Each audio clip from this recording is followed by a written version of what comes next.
Okay, good night, everybody, and thank you for attending tonight's meeting. Tonight, we have a special presentation by the Black Coaches of Canada and the Canadian Chamber of Commerce. My name is Paul Martin, and I'll be your moderator for today's session.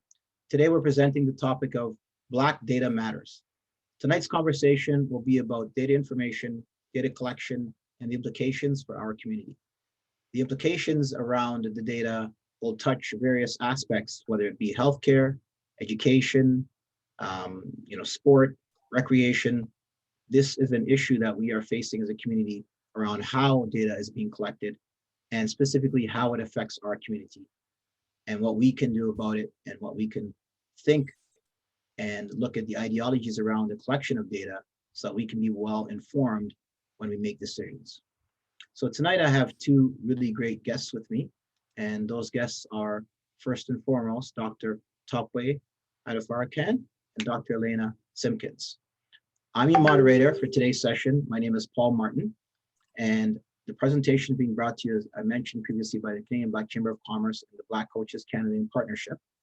These two educated, talented, bright, entrepreneurial, beautiful Black women will be joining me here today to talk about data and how we can move forward. So join me, please, everybody, in welcoming Dr. Elena Simpkins and Dr. Tope Adefarakan. My name is Paul Martin. I'm an adjunct professor at Centennial College in the Department of Humanities and Social Sciences. I'm also an active member of the Anti-Black Racism Task Force. I will be presenting on data collection for the college on Friday in a town hall meeting. I'll provide more information around that. So these issues that we're talking about are being seen in society in many places, not just when it comes to sports or business, for those of you who have come from both those sectors that we're talking to tonight, but across our whole landscape. So we're finding that more and more within our community, we're having these discussions. I continually teach on the topic of global citizenship, which deals with social analysis, social justice, social action. Beyond that, I've been working within the soccer area for the past 2 decades, and have a long pedigree working towards the betterment of our community and society. Currently, I serve as the Director of Ontario on the Board of Canada Soccer. And for the past 6 months, I've also sat on the subcommittee, the Diversity Advisory Subcommittee for Ontario Soccer, our provincial sports body. I also serve as a technology and marketing support person for the Canadian Black Chamber of Commerce. And I was also previously a board member, but currently sit as the Regional Vice President for the Durham region. Lastly, with the Black Coaches of Canada, that's a newly formed organization that has representation from coast to coast. Joining us first tonight will be Dr. Elena Simpkins. Dr. Elena is a graduate of the University of Michigan School of Kinesiology. During her time there, she earned a PhD, where she completed her dissertation titled Black Women in Sports Leadership, an exploration of the sports intersectional model of power. That's a model that Dr. Elena worked on, and this work was situated intersectionally in the context of organizational culture and specifically sought out to utilize the preliminary sports intersectional model of power. Elena's model explored Black women's sports leadership, which was examined through the lens of Black feminist thought. This qualitative study highlighted Black women's leadership opportunities and experiences while aiming to address organizational elements which may serve as barriers for Black women. Additionally, Dr. Elena is a member of the Zeta Phi Beta Sorority Incorporated, and she sits on the advisory board for white collar sports. Dr. Elena is quickly growing to be a diversity inclusion scholar expert whose research examines the underrepresentation of Black women in sports leadership through a critique of organizational elements. Her dissertation culminated in the revision of sports intersectional model of power that highlighted the organizational elements that were a hindrance to Black women in leadership. As a result, her applied model, the SIMP model, now serves as an intervention using the elements in this model to provide solutions and a new way of thinking towards diversity and inclusion. Welcome, Dr. Elena. We also have Dr. Tope Adefarakan. Dr. Tope is an EDI professional with 20 years of demonstrated leadership as an educator, academic, and grassroots Black feminist advocate, and also an activist. She uses her intersectional anti-racist and anti-oppressive, anti-colonial approach to help individuals and organizations address racism and other forms of discrimination to develop a workplace culture and climate that is diverse, equitable, and inclusive. With a doctoral degree in equity and social justice and education, and Women in Gender Studies, Dr. Adefarakan has developed a solid foundation in the theory that informs EDI work, while continuing and simultaneously practicing through an anti-racist, anti-oppression, and human rights framework. These are the hallmarks of equity and inclusion. Her seasoned experience in merging academic theory with grassroots activism has produced a particular type of EDI in which her approach focuses on the soul of an organization to yield results in terms of transforming its culture and its climate through diverse and inclusive employee representation, delivery of training materials, workshops, and learning sessions, development of policies, practices, and procedures that are equity-centered and informed by community engagement, as well as service provision and delivery for equitable outcomes. She is the first anti-Black racism and anti-oppressive practice supervisor at the Catholic Children's Aid Society Toronto, and in 2017, she became the first anti-racist, anti-oppressive lead at the Catholic Children's Aid for the Society of Toronto. She led and developed implementation of the anti-Black racism strategy and also embedded anti-racism and anti-oppressive culture and practice across the entire organization. This included internal implementation and internal work for staff and senior leadership, as well as external implementations to improve community engagement and services to African descent and Black children, youth, families, and other equity-seeking communities who are involved with child welfare. She is a seasoned educator who holds a Bachelor of Education degree and is also a faculty member at the University of Toronto's Transitional Year of Programming, the TYP program. And she's also a part of the Equity Hub with a strong ethos of inclusion, diversity, and belonging. Wow, what an introduction for some really talented ladies here. So tonight we'll be having some really great conversation around data collection in the Black community, research and data, why Black data is needed, what safeguards are needed to be put in place, why data is so important, what are the opportunities for collection in the Black community, what research is needed, and how algorithms and bias are embedded inside of the data. How does this data overall inform decisions that is being currently made in society? So first we'll start off with Dr. Elena. Just going to have Dr. Elena give us a bit more detail about her background.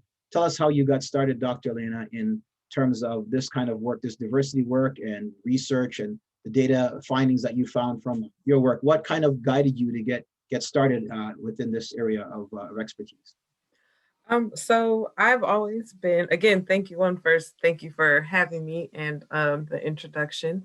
How I got started. So I've always been a sports fan. I was personally never an athlete, but I grew up around sports. My dad played college football and then in the NFL. And my mother is a huge football fan. So I spend a lot of time around sports. And for a while wanted to be kind of in sports analytics. I had a really great memory for sports data and facts. Grew out of that at some point, but ended up in my master's program, which was sport administration, and realized I was one of, if not the only, one of a few Black women in the whole program, right? So there's very few of us. And then one day in class, one of our first classes, we all went around and said what our dream job in sport was. And all of the women, except for one who said that she wanted to be the head athletic trainer of an NFL team, all the women were, myself included, wanted to do more supportive roles, right? All the guys in the class were like, oh yeah, I'm gonna be a GM. I'm gonna be the athletic director at Alabama, right? Like they all had these really lofty goals, but all of us did not. And I was kind of wondering, how did we end up here, right? Like what things in society tells us that we can't have those same, those aren't the same kind of things that we can do. And then when I got into my doctorate program and started just delving more into research, I realized that there was a big gap in how research looked at Black women, not at all, essentially. And so there was, when we look at gender research, it's about white women. And when we look at race research in sport, it talks mainly about Black men. And so because Black women have those intersecting identities, they kind of get left out. And there's very minimal research on their specific experiences. And we know that they have different experiences in general within the sport world. So that's how I ended up here. Awesome. How much do you think that the same thing is prevalent across other industries? Obviously, your expertise is within sport, but in terms of your work and research and working with others, how have you seen some of the same similarities, or what are some of the concerns from your perspective? So yeah, it goes across the board. I can speak specifically for my dissertation. A lot of the research that I ended up looking at was not specific to sport. It was organizational studies research, right? Because Yeah. that research was so minimal, right? That it I had a hard time gathering enough data in general to be able to, do that work. So it's very applicable across the board. Part of my research looked at how the low numbers within collegiate athletic administration, which is what my dissertation looked at, also has the same, trajectory in higher ed, right? So there's a low number of Black women at the tenure track professor level, at university administration level, right? All of those things are similar, right? So it's not Mhm. like Mhm. there's even higher numbers, with in other places within, a university. So it's applicable across the board. Right. Yeah. Dr. Topway, can you introduce us to a bit of your background and how you got started in the great work that you're doing and kind of what you're up to now? Well, I have been doing this work for quite a bit. More formally, I would say it was, while teaching at University of Toronto and teaching at the transitional year program, which is, 50, the program is 50 years in. It was founded by a Black woman who saw that there was underrepresentation of Black students and Indigenous students at the post-secondary level. And so that program is specifically about wanting to shift the terrain to have more presence of Black people and Black students within the context of, moving forward and being on the trajectory with respect to post-secondary education. And so that kind of moved me into working at the Catholic Children's Aid, where there was some work that was happening. Actually, in the around 2011, 2012, there was some work that had happened with the Toronto Star, where the Children's Aid Society of Toronto had released its data. And that in releasing that data, it demonstrated that while the Black population in Toronto was 8%, there was a 41% of the Black children 41% of the children that were in care at the Catholic Children's Aid Society of Toronto were Black. And so it was over 4 times, almost 5 times the amount of disproportionality with respect to our demographic within the context of Toronto, in terms of the numbers of Black children that were in care. And so what that did was that ushered in this conversation around what's happening with research. How did something like this happen? And taking a closer look at it. A number of other agencies, including, Catholic Children's Aid, decided to do some work around it, and similar, and it was similar findings were reported, in the sense that there was this huge overrepresentation of Black children that were in care in the context of children's aid societies. And it's something that, however, Black people within the Black community had been fighting and talking about and lobbying about and protesting to have these systems have an understanding of.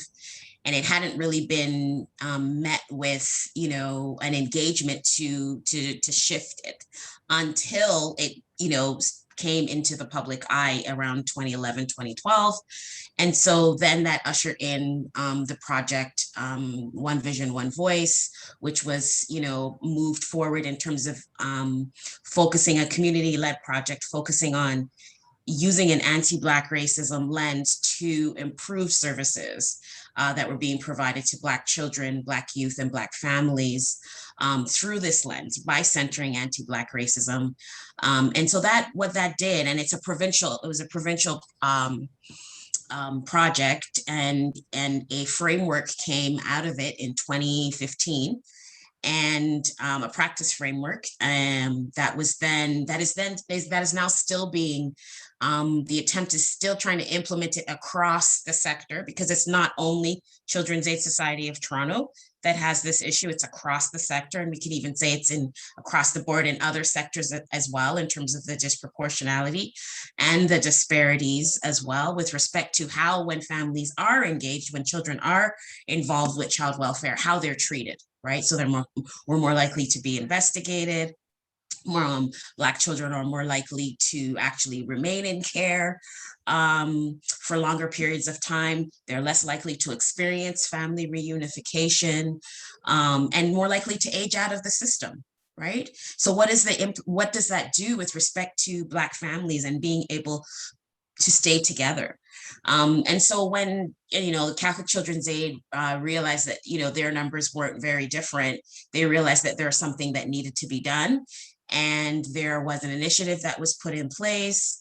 And there was some work that was, implemented, where diversity and inclusion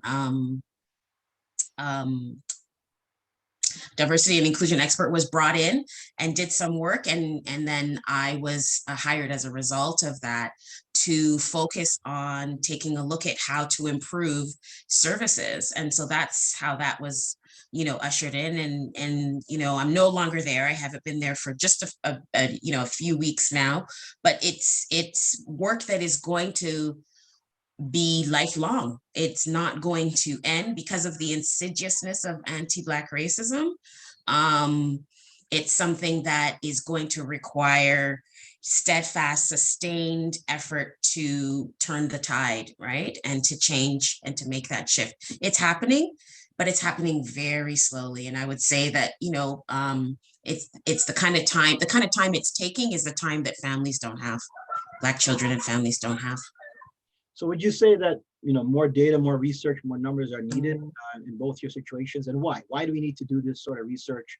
If, we as a community kind of already know what the challenges and problems are, it's often brought up, why are we continuing to do all this data research, or why is it important for us to have the numbers to tell us what we already know? Obviously other communities may not have the understanding or answer, but why is this data important? Well, I would say, prior to this, even though we as a community knew that we were being treated differently and not in a positive way, there was no evidence. The evidence that we provided, I shouldn't say there wasn't no evidence, the evidence that we provided in the form of our experiences, in the form of our voices, in the form of us protesting and dissenting, wasn't structured and framed in a way that the powers that be, institutions and systems, clearly saw as something that was evidence-based, right? And so, but when it's framed within the context of collecting data and, systemizing it and comparing it to our population, it couldn't be refuted, right? It couldn't be refuted in ways that, unfortunately, we, in our anecdotal experiences, we're trying to bring to the attention of government and other institutions. And so when you have, systemized, collected evidence that demonstrates that this is what's happening, it can't be ignored, right? And which is exactly what happened when, the Children's Aid Society of Toronto collected its information and realized, there's this huge disparity. So there's that piece with respect to being able to see that, the evidence is right before us and understand. And also it's also how it's used, though, because I think one of the dangers, and this is the larger context, is when we get this information, we also need to be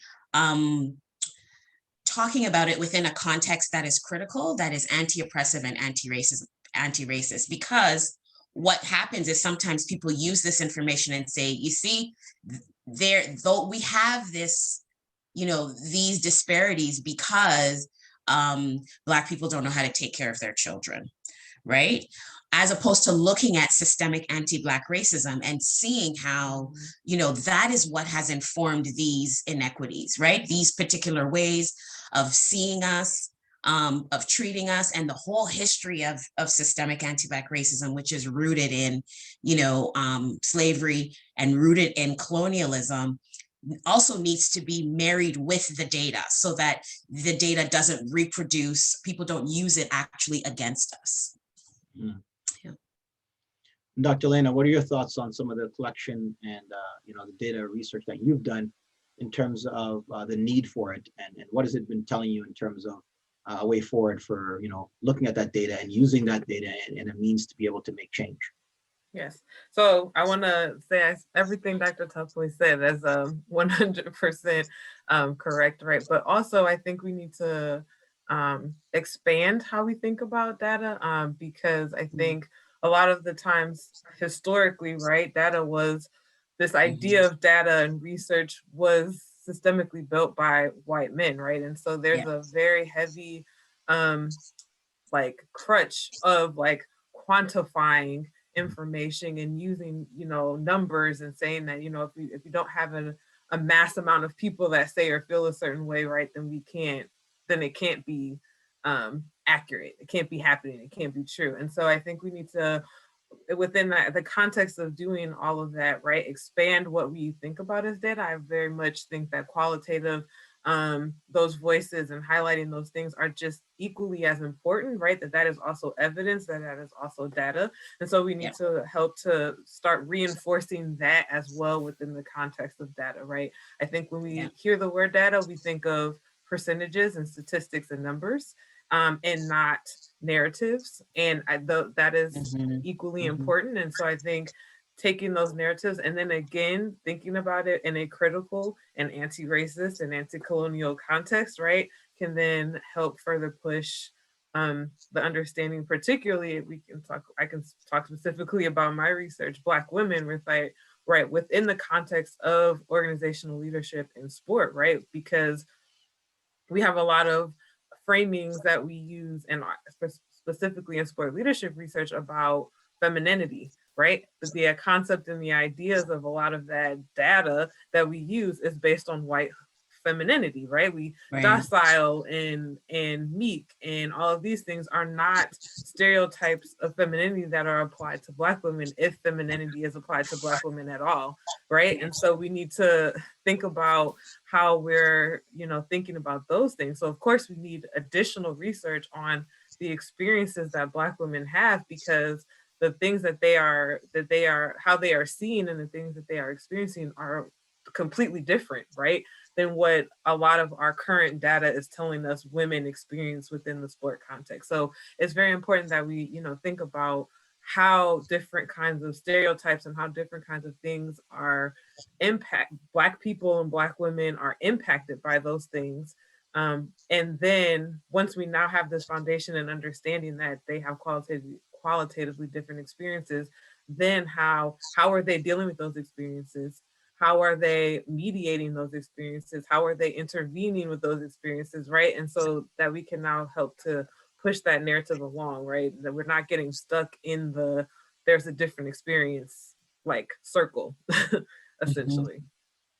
Right. I mean, it's so challenging looking at data and trying to understand even from a bigger context. I mean, obviously the term data and big data, people now know in terms of just collecting everything, because we live in such a surveillance state now that almost every single thing that you do is constantly collected.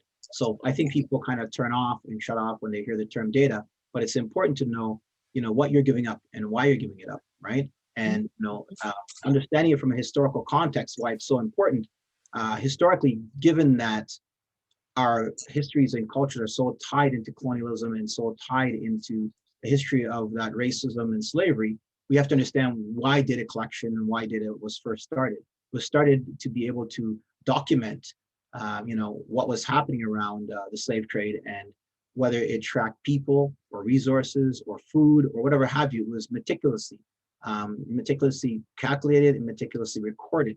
They have lots of records going back to the French, the Dutch, the Spanish, who down to the last hammer, nail, anything that could be used as a weapon that a slave might get their hands on was, calculated and documented, so that this way they could know where all the pieces of the puzzle were. So when we look at a community whereby data has been kept on us as to our behavior, our treatment, how we were treated, and how we were treated as not even human. You know, when you look at why we have so many records to this day, at least now we're retracing and finding out about the transatlantic slave trade, is because of the meticulous records that were kept by slavers in order to not lose their chattel, or their property in ships, right? And that data has formed the basis from a white Anglo-Saxon Protestant perspective around how you collect things and how you look at behavior. So now I'm really glad to hear you say that we're starting to look more, qualitatively, not quantitatively, at the data and the collection of data and how we move forward from that. So what's interesting to me, just to jump forward right now on that same tone, is what we're now seeing here in Canada. Dr. Elena, most recently they found a mass grave at one of the Canadian residential schools out in Kamloops, BC, whereby they found 215 children that had been buried there as young as the ages of 3. And the cry has been coming from that community for such a long time about the behavior and treatment. So we're back to that point of the qualitative experiences, right? Going back hundreds of years that has never been listened to. So now there's a call from a digital or data perspective to now look at all these schools statistically to see where the numbers of most of these populations were, and then to start mining that property and looking for more bodies, right? So using data in that perspective, but from a qualitative perspective to say, listen to the lived experiences, shared experiences, and take on those shared experiences from these racialized or minoritized or oppressed communities to be able to say, well, this has been our experience for so long, and here's the information and data to prove it. But does it take us to come to a mass grave of 215 buried bodies to say that we're going to move forward? On that same conversation, we have the 100-year anniversary of Tulsa, Oklahoma, whereby we had bombings. People don't even know that these people were actually bombed and killed in mass murder by a society, a just society, all because they felt that this person had attempted to rape somebody. I mean, that's the story. We don't know the full truth of the narrative, but that's the generic story that's being told. And on that 100-year anniversary, we're now seeing a number of documentary pieces in media being shown in the States. So we go back to this idea of who's collecting the data, why they're collecting the data, and there's a lot of mistrust of that collection of data. Can you guys talk a bit about that in terms of we do know that we need to collect data, because what data does actually is informs us of where the gaps are, where we now have to do work to be able to properly address concerns from a qualitative, not quantitative, but as you said, qualitative perspective. Because from a quantitative perspective, we already know the numbers. I mean, they're glaring. They're not even minimal. They're gross. But now, like you're saying, from a qualitative perspective, where do we go from here from that perspective? Would you say, Dr. Elena? So I'm a big proponent of Black people and Black women and all of that, researching us. I think that is a very important part of the research process. I think thinking about qualitative data and qualitative research, right? The role of the researcher is important, right? I don't know too many people who come to research without some backstory behind it, right? Like our experiences and our views of the world shape how we research, what we research, like, and all of those things, right? So it's very important, I think, to come to research and understanding the context that you yourself bring to it, and the connection that you may have to the people that you are helping to tell their story, right? I think that's also an important thing to think about when we think about the researcher, right? That role of the researcher is not, I don't think of one of pure authority, right? I think it should be very thought of in a very collaborative way. Like I very much thought of when I worked on my dissertation that my job was to tell those stories, right? Help those women's stories be told, and then to provide a way that my model could help with their stories, right? So it was not meant for me to be the sole authority and the sole, authoritative voice within the telling of that story. And so I think it's important that as researchers that we remember that should not be how we approach the people that we will be working with when it comes to research, right? That we should have an understanding that our job is to just be the medium in which their stories get told. And I think that's a very important part in thinking about research. Dr. Tope? Yeah, I couldn't agree more. And I think, that's where I was going with, the fact that for decades, right? For decades, and I would even say centuries, right? Our community has been talking about our experiences. We knew and know our experiences. And as, over the decades, things slowly changed and we became people who were kind of little sprinkles, right, in each of these institutions. We're able to provide, validation for what we already know, what we already knew in terms of within the context of our community. And so, the Black community talking about being treated differently within the context of child welfare, and it's the same thing in healthcare, it's the same thing in schooling and education. We're now in spaces where we are the researchers and we are able to, in addition to the quantitative piece, we are now providing qualitative substance, right? By being able to, layer it with our lived experiences. And we have this understanding. I think one of the things that's really so significant and important is that Black feminist thought has been, and critical race theory, they have been central, right, to being able to shift, right, to challenge this idea that quantitative research is objective in the first place, right? This concept of objectivity and neutrality, which really does not exist. Critical race theory, especially Black feminist thought, have, in entering these spaces, the academy shifted the way we understand and know and produce research, and shifted knowledge production, and actually have asked critical questions of those people, right? The Eurocentric academy, which has really been using this idea of objectivity and neutrality when it was never objective or neutral in the first place, right? Where it's been the experiences of overwhelmingly white men that have been used to universe as the universal experience of everybody, the liberal autonomous individual, when there's nothing liberal about it. It's the experiences of a white man that don't even speak to the experiences of white women, right? And so us entering these spaces has really been fundamentally important to essentially talking about the fact that every single form of knowledge production has a history, and it has a positionality, and it has a context. And there's no such thing as objectivity, right? And actually being able to bring that context and history to it actually enriches it, and provides it with this nice kind of more fulsome and robust understanding of what, this knowledge is and what it's about. I want to say a couple more things. This work and research and data and any other type of knowledge production cannot happen without an understanding of power and how power works, and the power analysis.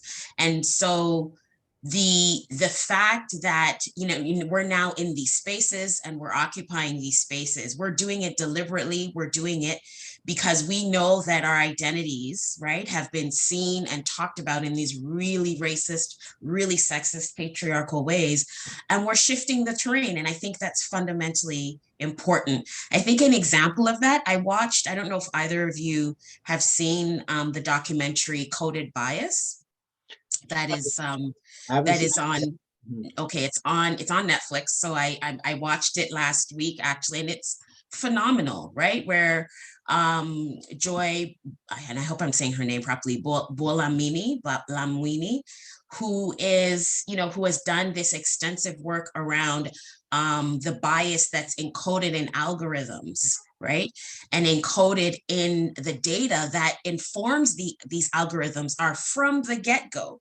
They are biased because they have been structured around the experiences of white men under the guise of being objective. Yes. Under the guise of being universal, right? And that in and of itself, these data sets and who they use, right, have right from the get-go skewed the data that has informed the algorithms. So that she was saying, and she just stumbled upon this because the biometrics didn't read her face because she was a dark-skinned woman, because she was dark-skinned and because she was a woman. So being a Black woman, right? Right from the get-go is, I guess, diametrically, opposed to being a white man.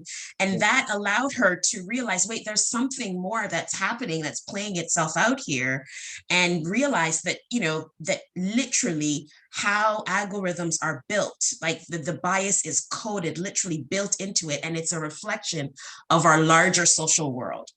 Right? So people think that somehow science is removed from and neutral and objective and unbiased. It's removed from the context within which it's created, which is completely untrue. It actually reflects the inequities.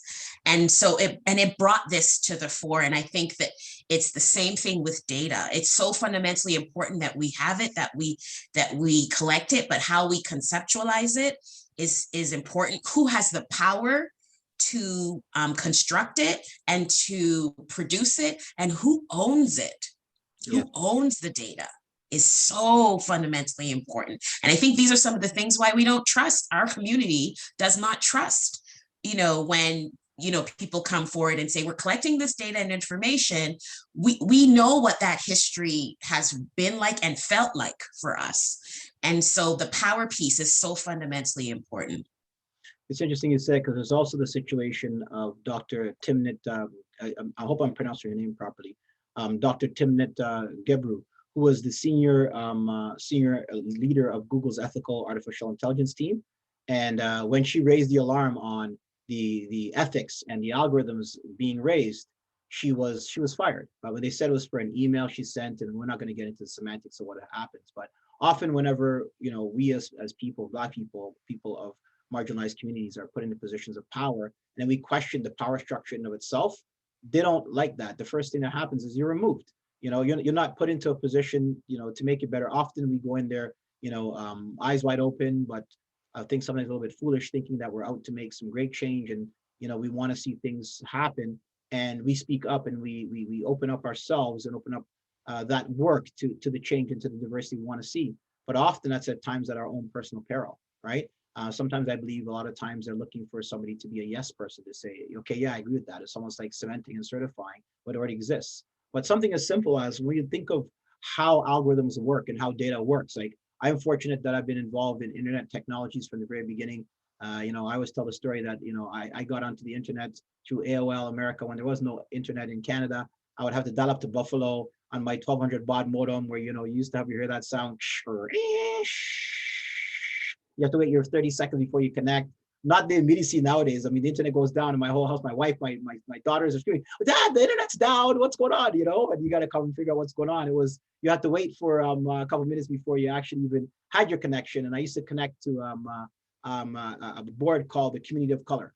And it was a chat board that one for technology. We had the Comics of Color as well. Those are two groups specifically that I used to join. And this is going back, like I said, into the early days of the 80s and 90s, to get on, what the so-called internet was back then. So I'm a bit of a old gray-haired guy when it comes to data and understanding data collection and internet technologies and whatnot. But the question, the interesting thing is this, like when you Google a term, how does it know how to find it? And I often talk about this. So let's just look at the whole idea of systems of oppression, but also systems of ideology and systems of discourse. And if we're talking about the idea of the word Jesus Christ, okay, you Google the word Jesus Christ and what happens? Let me share my screen for a quick second, just to illustrate to the audience kind of, why we get what we get and why it is such a way. We don't often think about that, right? We don't think, well, what's going on here and why does that mean so much? So here's my screen right here. I'm going to just do a quick Google search. I'm going to go to Google. I was just looking for Dr. What's her name? Hang on a second. Escape out of this here. Get my Google bar. So let's just say Jesus Christ. And we go to images. Why is it that this picture here comes up and this picture comes up over and over? If you can see these two pictures specifically, more or less this one, right? Like this is the picture that we know to depict what's supposed to be the only picture of who this historical figure is, when there is no picture of this individual and only descriptions. And in some religions would say you should not be depicting or showing images of religious iconography or religious leadership because it's often also idolatry, right? But yet we have this prevalent image in our society. And so we have to ask the questions now from a data perspective and also from an analytical perspective. What made this come up in my search when I typed this here, right? Why didn't Black Jesus come up, or Arabic Jesus come up, or whatever Jesus come up, right? And it sounds funny when you talk about it, but we don't think about this. So quickly, here's what's really funny when you search now Black Jesus, right? Look at Black Jesus. What comes up to that one? And of course, when you pick Black Jesus, because they had the TV show, right? This is what comes up, you know what I mean? This is the image that we see for Black Jesus, and it's done almost tongue in cheek as a joke, right? But it shouldn't be, because again, religious is a serious thing to certain people, right? But at the end of the day, going back to the point, why is it we have this image? There's a history behind that. There's data behind it. There's purpose behind that. There's reasoning behind that. And it's not by accident. People think things are accident, right? So it's really important for us to understand that data and data algorithms and the people who form that data and the people who form the decision making as to how that data is represented to you when you put in that Google search is also very important, right? Really important. And just to answer the question for those who might be interested, the reason why that image is prevalent is because in the early 1900s, when evangelists were going around preaching the word of the gospel of Christianity, this postcard was made and was also given to a lot of these gentlemen in war. So when they went evangelizing, they went out with these cards, these postcards of this picture saying that this was what God looked like. And so that's what God became. And it wasn't accidental. It was on purpose. And so millions and millions of these things were produced and taken all around like propaganda and handed out to various places as the representation of God.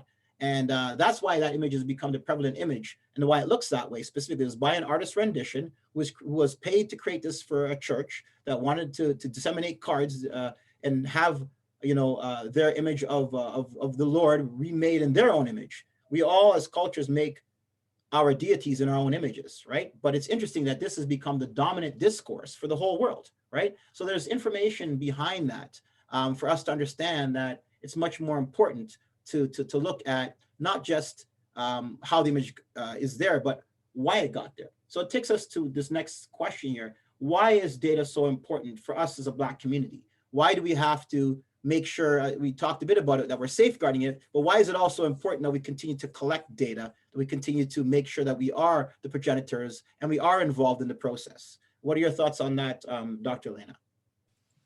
I mean, to paraphrase that quote that, if we don't tell our own stories, right, they'll kill us and say we enjoyed it, right? So,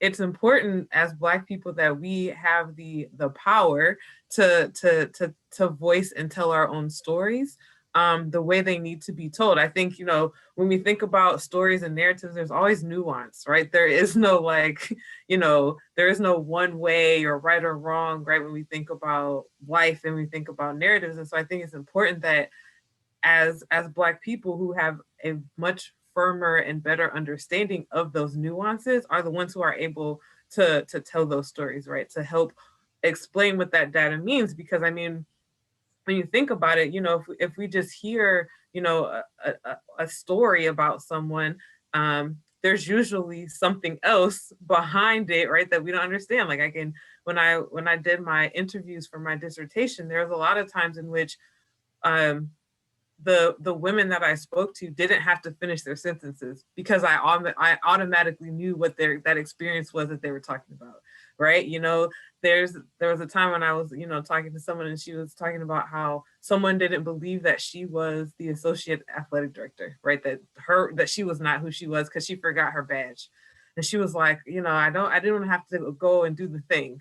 Right. And I'm like, yeah, I know exactly what thing you're talking about that you had to go do. Right. Like, so there's nuance in that narrative and in telling that story. Like I'm as a Black woman researching Black women, I was better able to tell the story about what the thing was. Right. Like I have a much firmer understanding of what that means she had to do, what the feelings that were probably associated with that were. Right. Like I have a much better understanding, and that is part of the reason why it's so important.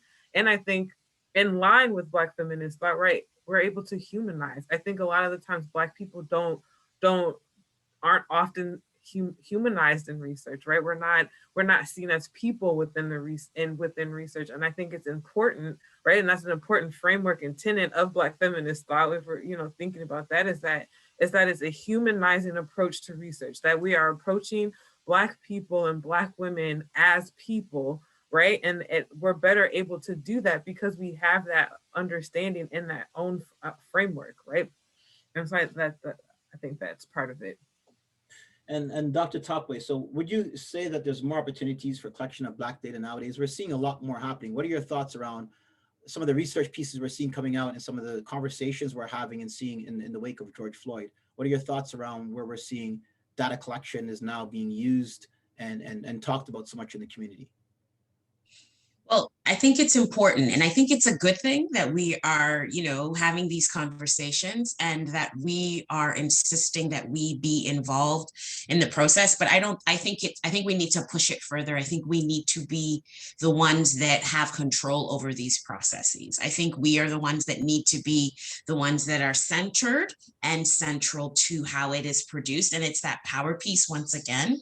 And this is with respect to, I remember this quote, decolonizing, Linda Tuiwe-Smith, who is a indigenous scholar from a Maori scholar. She began her book, Decolonizing Methodologies, with, "We have been researched to death," right? And so it's kind of building on what Dr. Elena had said, is that, you become the objects of research. And this is what we have been historically as well as Black people. We have been the objects of research as opposed to the ones that have been the researchers, right? And Black feminist thought talks about being insiders and outsiders at the same time, because we didn't produce these systems that research, that churns out research, but we are moving into these systems. So we know that what it feels like to be there, but also not feel like we belong, because we have been a part of the communities that have been seen as objects and have been objectified, which is why I think, what you said, Dr. Elena, is so fundamentally important with respect to Black feminist thought and, critical race theory, and how these particular frameworks are about humanizing us, right? Bringing into the conversation the reality of our humanity and keeping that centered and keeping that central. So I think one of the key pieces in terms of us moving, continuing to collect data and gather data, is we also have to be the ones that are leading it. We also have to be the ones that are the researchers. We have to be the ones that are at the forefront of it, instead of, I don't want to say handing it over, because we've never handed it over, but there's that, that instead of having that power balance of, these institutions which have done us so much harm and continue to do us harm, being the ones that, are producing this information, or gathering the data and owning the data.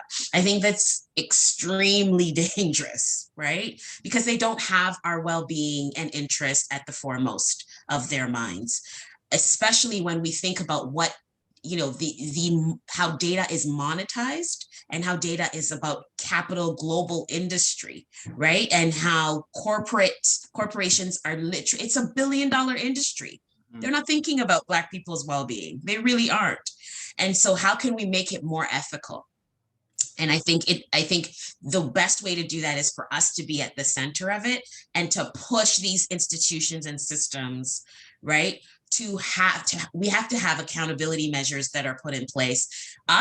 With us at the center, and with laws being put in place as well, that hold these, corporations like Google, like, IBM, like Amazon, all these corporations that are making billions of dollars and collecting our data, because we all have phones, hold them accountable. But then how can we also, be the owners of our own data? I think is so fundamentally important. What are some of the ways that we can do this?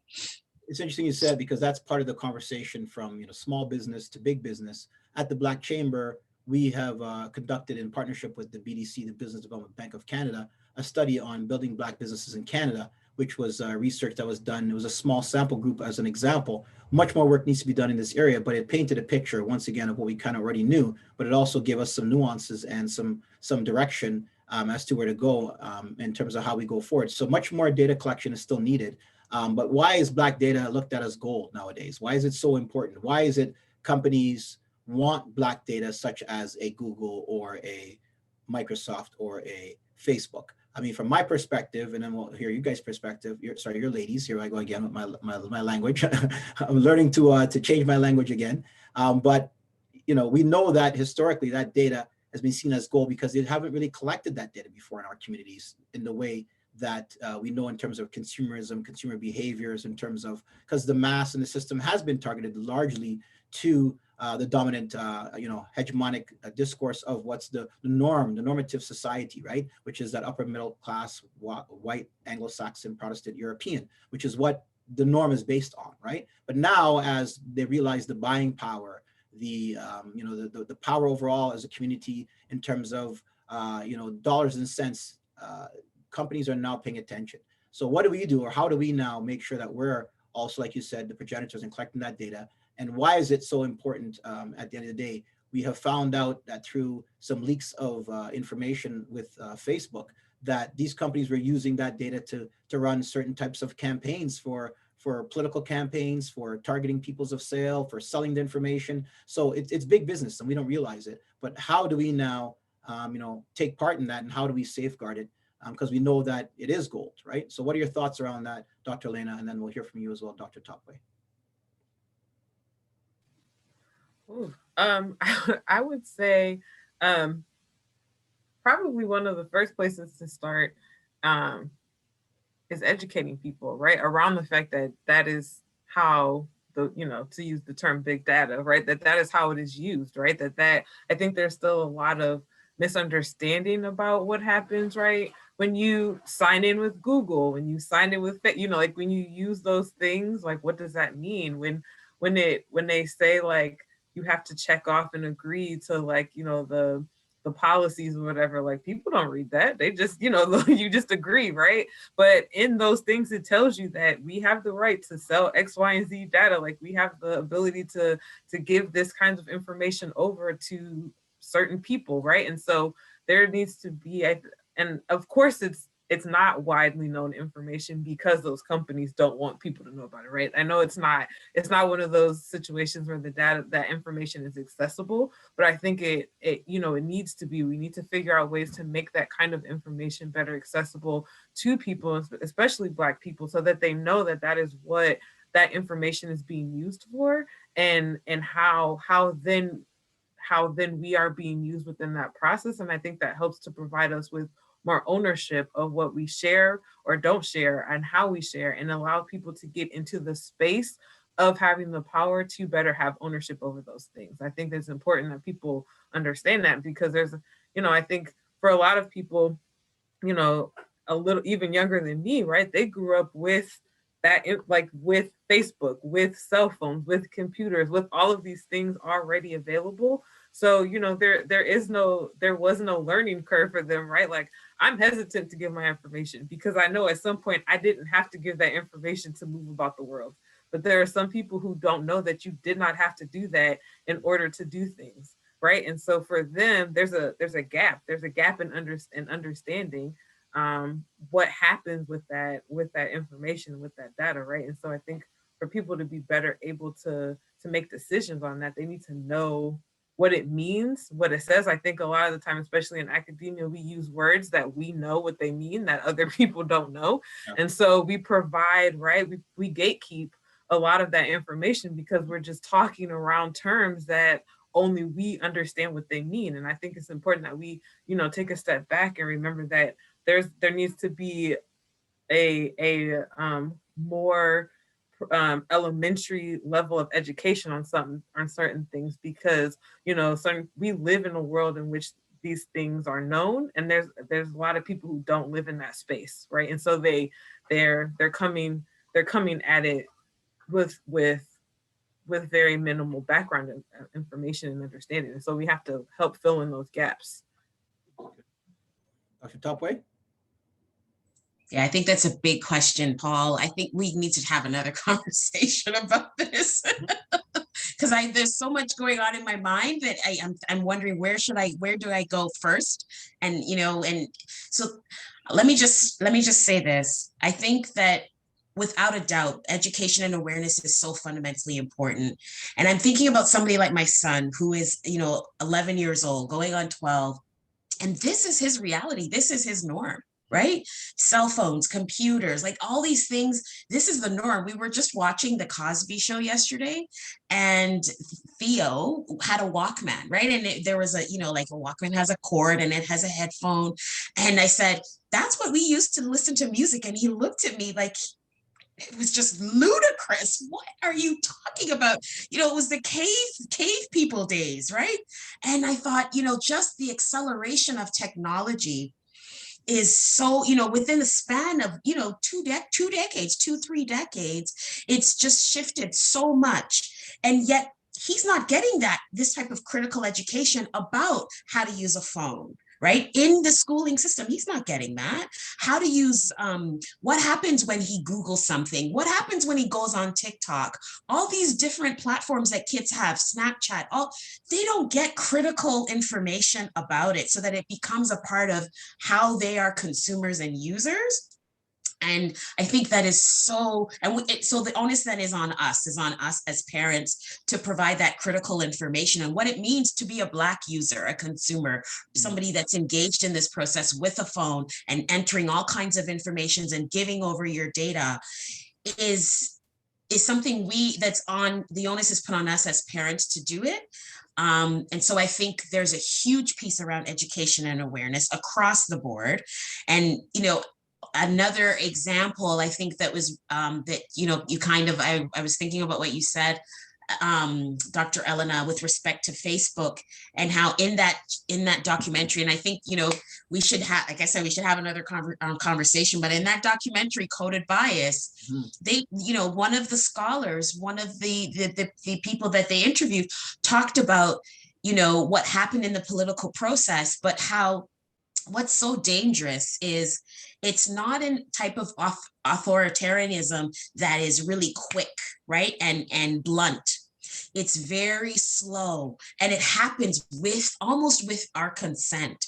And I thought, ooh, that's dangerous, right? Because we are using the phone, we are on Facebook, we're engaging with all these media, and we're consenting to it in this really kind of covert way and slow way, and not even really realizing it. And I thought, ooh, that is really powerful, and it's scary. And I think that, there does need to be I think one of the ways, and maybe we need to get our heads together and think about some of the things that we can do to start putting together some kind of campaign around awareness and education for our community with respect to how we engage this media, because it's not happening. Had I not watched that, there's so much that I learned from that. Right? In terms of, and I was always suspicious, right? With my phone and not wanting to give over information, and not always suspicious, but didn't really have a language or, in terms of articulating what exactly was happening. Didn't have a clear, transparent understanding of what this system and structure looks like and what the implications are. But I was always suspicious, because I think that's what we learn within our community. We know that these huge structures and systems are not about us. They're not thinking about our health and well-being. So we know that. We begin with that premise, but we can't really move it to a level of activism and a level of self-determination. And I guess that's, for me, key, the self-determination piece. And it starts with education and awareness. On that note, I'll leave you with one last point, and then we'll wrap the conversation. I think that part of it is something that I also educate, teach on, is we have to really start thinking of critical media literacy, right? Media literacy towards the next generation, around having understanding around what media is doing. Even in my class today, where we're just beginning to talk about it, our next section is actually on media literacy. The students don't understand, I say to them, oh, what's the major purpose and the number one goal around media? And they all think it's to tell news, right? It's not, it's to make money, right? Media corporations are in the business of making money. They're huge conglomerates, they're oligarchies, they are conglomerates that practice media conglomeracy, and we're seeing it now with the selling off of Warner and selling off of Disney and AT&T and Capcom and owned Oprah Winfrey Network, and that's what they're about. They're huge media conglomerate companies that amass data and intellectual property, right? Because you look back, it's interesting. I'm going to just stop the conversation here, but just to give you a throwback. The old JVC Sony beta wars, whereby they were arguing over the format, and the technology around what's used and what's better. And a lot of people thought that the Sony product, the Betamax, was a far superior product, but the JVC product kind of won out. But that was a good lesson for Sony, because Sony realized in losing that battle that the power wasn't in the making of the devices. And the power wasn't in which format was better. The power was in the intellectual property of what the tapes were, what was being played. And that's why Sony then, went a different direction and ended up launching their whole entertainment division and media division and movie division. JVC never did that. What is JVC even now as a name or brand? You don't even hear about them, right? Just like Sony has become a specific brand in terms of hardware, but the money was not in the hardware. The money was in the software, the data, and the intellectual property. And so companies learn that lesson very early on. So for us, it's the same lessons that we have to learn and understand, jumping forward now in the 21st century, that having good media literacy is really important. Having a critical understanding of what the conversation is to be about for data and how it's going to impact our community is really important. So I thank you for today's discussion, and I want to throw it back to you ladies for any last words before we wrap. And then what we'll do is we'll take some questions from anybody in the audience. If anybody has any questions, they can raise their hand, and I'll pay some attention now to the chat function and to the question function. So I'll turn it over to you, Dr. Elena, and then we'll head over to Dr. Tope. Oh, I don't think I have any official, I didn't prepare any last words. So let's let Dr. Tope go first and then see if she sparks anything for me. Okay. Well, in terms of last words, I do think that this merits ongoing conversation and discussion. This is happening live. It's happening right now, and our children are so deeply engaged. It's a fight every day with my son around, devices, right? And so they're so deep, especially. And we even touched upon COVID, right? Like what it means to be much more deeply engaged with these devices within the context of COVID, because we have to be at home so much, right? So much more than we usually would be. So, what are the implications of that? So I think, Paul, we need to have more conversation. This needs to be one of maybe more. Yep, and like the critical education piece is really, really important. And I would like to also talk a little bit more, and on another conversation about what it means within the context of COVID, right? And how these, what we're talking about, the collection of data, shifts or changes, what the implications are with respect to COVID. So I'm really looking forward to talking about this more and maybe putting something in place, starting, the beginnings of putting into action what we've been talking about, which is us being at the center and the progenitors of understanding data, owning data, continuing to produce knowledge about ourselves, and having and holding to account the big businesses that have our data and are collecting our data. And what would that look like in the Canadian context? That movie, Coded Bias, was American. It was in the American context, and it talked about some of the things that are happening, where this woman, Joy Boalamini, was holding them to account, right? Like held Congress to account. There was laws that were enacted and put into place, at least partially. They were doing the same thing within the context of the UK, but nothing really is happening right now in Canada in terms of accountability. And so, and this is one of the things that happens with us in Canada as well, right? Is that, and in my opinion, what makes it so dangerous is that oftentimes when we're left out of the conversation, it also means, people maybe get the impression that we're okay when we're not, or that we are safe when we're not. Right?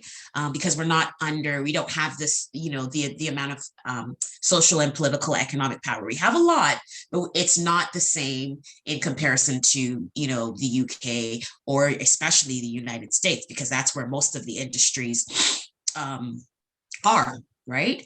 And exist and were founded in. So definitely putting something in place within the context of Canada is so important, but also maybe how can we partner, how can we collaborate with people that are doing amazing work in America as well, to make it something that's global, because Black people, we're everywhere, right? Excellent. Most definitely. Most definitely. I see Mel had their hand up. I'm not sure if they wanted to ask a question. I'm going to see if that they want to come on screen. Mel, are you there? Did you want to talk? I'm not sure if she gets back to me or that person gets back to me. I'll definitely allow them to come on and see if they want to ask a question. So we're at the questions screen now, and I just wanted to inform everybody about some other events we have coming up as well. So it's funny and timely as well. When I say funny in the sense of Dr. Tope about having the conversation be continued. Next week, we'll be also having another conversation with Nicole Brown. So you can see on screen here, Nicole is a registered psychotherapist, child youth counselor. So we're going to continue the conversation on mental health matters. And this conversation is timely. Once again, looking at your spiritual and mental health, given the context of what's been going on in the world right now with our young lady in tennis, Osaka, what she was saying around her mental health needed to be safeguarded, and the firestorm of media that it touched off in questioning her authenticity around her trying to safeguard her own mental health. Just, we all know what kind of people we are, whether we're extroverts, introverts, whatever have you, but she was really just saying that in really giving us a purview for those of us who aren't in that world into having to do press junkets all the time, having to answer questions all the time, especially questions too that are loaded as a Black intersectional female that also represents two different distinct cultures. It must be exhausting having to think about that all the time and thinking about watching what you say in your P's and Q's. So it's really important, as you were saying, for us to have these conversations. So we'll be emailing you guys because you registered and signed up around this next conversation. But we're continuing this as a series, as a bigger conversation to another event we're running, which is called Women to the Forefront. So this event will be ran on June the 18th and 19th.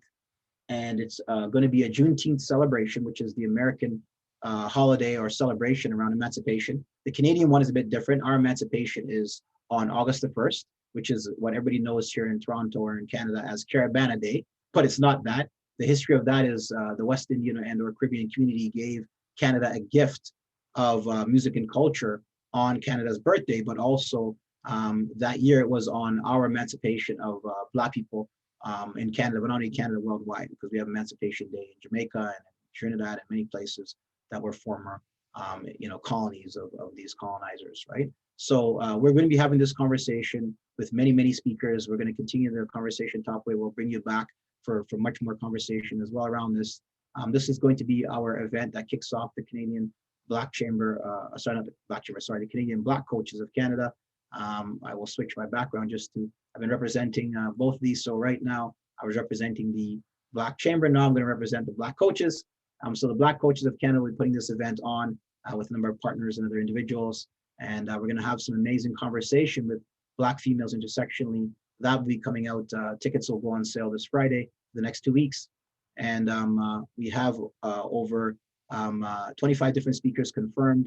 We have PhD doctors such as Dr. Elena, you heard from today. We're bringing on Dr. Keisha, who's from BC, Dr. Janelle Joseph from University of Toronto, Dr. Ornella from University of St. Francis Xavier. So we've covered the country from BC to Toronto to Vancouver to Michigan. We have Kimberly Davis, who's the Vice President of Community Engagement and Outreach at the NHL, National Hockey League. We have Kayla Gray coming on to speak from TSN Sportsnet. We have Charmaine Hooper, who's a world-class leader in terms of females in soccer and sport. We have Paulette Senior, who's a leader of an international women's organization here in Toronto. So we have many, many speakers that are going to be doing an amazing job talking about these kinds of topics that we're talking about here today. We also just signed, we'll be announcing Hope Powell. She was the manager of the English National Program for over a decade and one of the first Black intersectional LGBTQ females as well to have a senior leadership position in sports. So she'll be coming on and talking about her experiences as well. So we as an organization are committed to carrying the conversation forward in business and also in entrepreneurialism and also in sport. And we want to make sure that we're having these conversations so our community can grow. And also, as you said, Dr. Tope, build a community that will be starting to put ourselves in positions of control and authority, right? So this is just a bit about the conference, Women to the Forefront, Dismantling Oppression through Conversation and an Action. And a lot of this work, I'll tell you, most interesting, was formed around the initial conversations and ideas we had with one of our executive, she's not on the call here tonight, but her name is Colette Chapman. She had faced a number of racist situations within her soccer club in London, Ontario, and that was written up in the CBC paper, and it started from there as an initial concept. And then in us researching and putting together some conversations, we came across Dr. Elena and her great work in the SIMP model, and it just grew from there. It's just been from strength to strength, continue to add, like I said, intelligent, smart, educated, conversationalists from Black females who are from an intersectional standpoint of understanding multiple angles of how we can address and attack this. So I'm just so blessed to be able to have both of you on here tonight. I look forward to continue the conversation to go forward with many other of your peers as well in the upcoming weeks throughout the month of June as we celebrate, emancipation. So that's it for me and from everybody else. And I just want to thank Dr. Tope for coming on tonight. I want to thank Dr. Elena for coming on tonight. It was really great to have them, as part of the call. And if anybody wants to ask any final questions, we'll hang around for another minute or so to try and address your concerns or questions.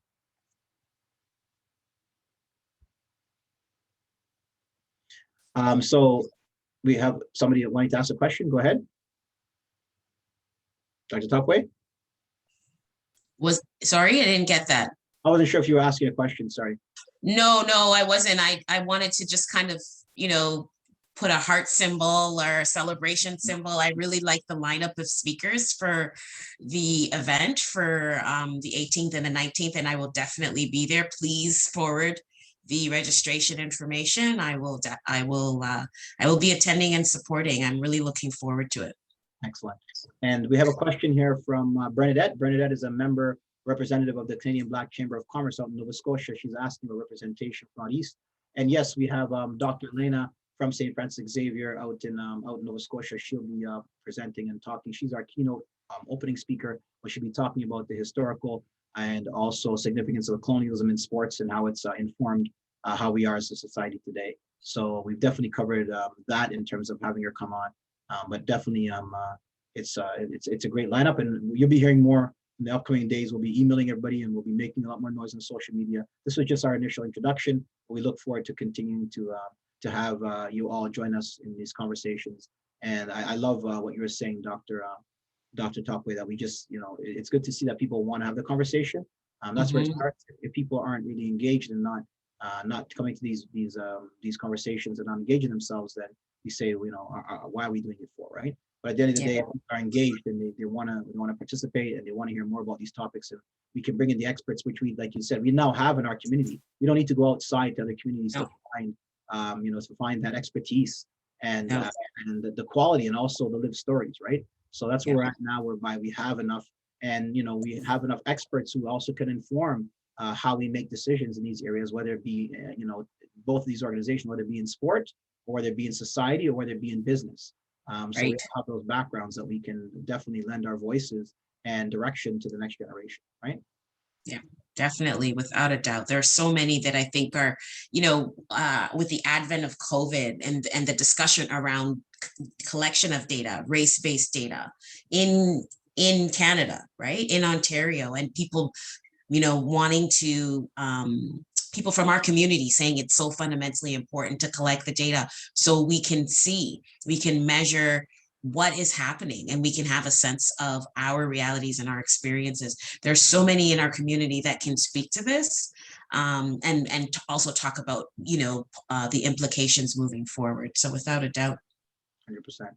Yeah. So thank you, everybody, and good night. And we will see you hopefully next week. We'll be back here Wednesday. The Canadian Black Chamber of Commerce will also participate in some of these events going forward. They're focused on a number of initiatives right now coming out to help Black business, as we now start to see the loans in the face, and different organizations are now allowing money to come to the table. So we'll see a continued series on information and data around that. For the Black Coaches of Canada, we'll continue the conversation next week with mental health, but we will continue on with soccer specific and or sports specific conversations as well around data analysis. We have another conversation around analyzing the game. We also have another conversation at the end of the month that will also be discussing starting a startup business. We have a gentleman who came from Africa to Canada as an immigrant and started his own business, and he's going to talk about the challenges he faced around being an entrepreneur in Canada for another country and what resources and how he was able to build his academy and his program. So we're going to be having these conversations, and we're going to be having these experts come on that we can start to network and learn from one another within our community. Thank you for having me, Paul. Much appreciated. And thank you, Dr. Elena. It was a pleasure being on the panel with you. Okay. Good night, everybody. Good night.